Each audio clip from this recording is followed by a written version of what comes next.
Hope you had your giant's milk at hand, because this week's episode of Game of Thrones was all about preparations for a war with the Whites. This week, Jon tells Dany they're related, Arya and Gendry had a highly anticipated non-incestuous hookup, Theon is back, and that's cool, I guess.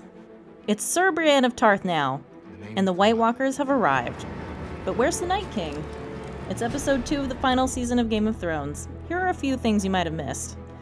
Callbacks to Season 1 continue this week, with this little tidbit from Ned and Roberts' conversation in the Winterfell crypts in the first episode. If your sister had lived, we'd have been bound by blood. Well, it's not too late. I have a son, you have a daughter. We'll join our houses. Things didn't go exactly as King Robert planned, but finally in Season 8 we see Ned Stark's daughter and Robert Baratheon's son do some joining.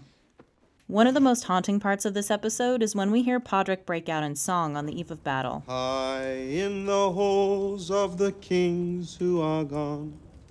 Jenny. The song Podrick sings actually has an interesting background, and it's a little Easter egg for book fans. It's called Jenny's Song.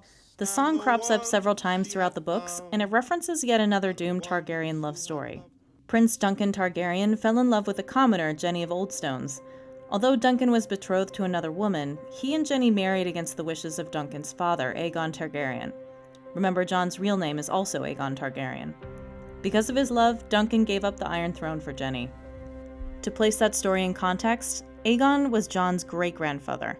What else do we know about Jenny and her story?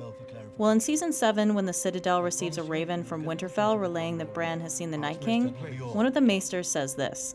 It brings to mind the work of Jenny of Oldstones, the charlatan who claimed descent from the children of the forest.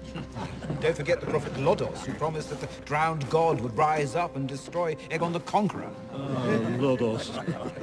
Jenny also has a connection to the Children of the Forest, and one of the main prophecies of the series, the prince who was promised. According to the books, Jenny of Oldstones brought a woods witch to the Targaryen court, although she claimed the woman was one of the Children of the Forest.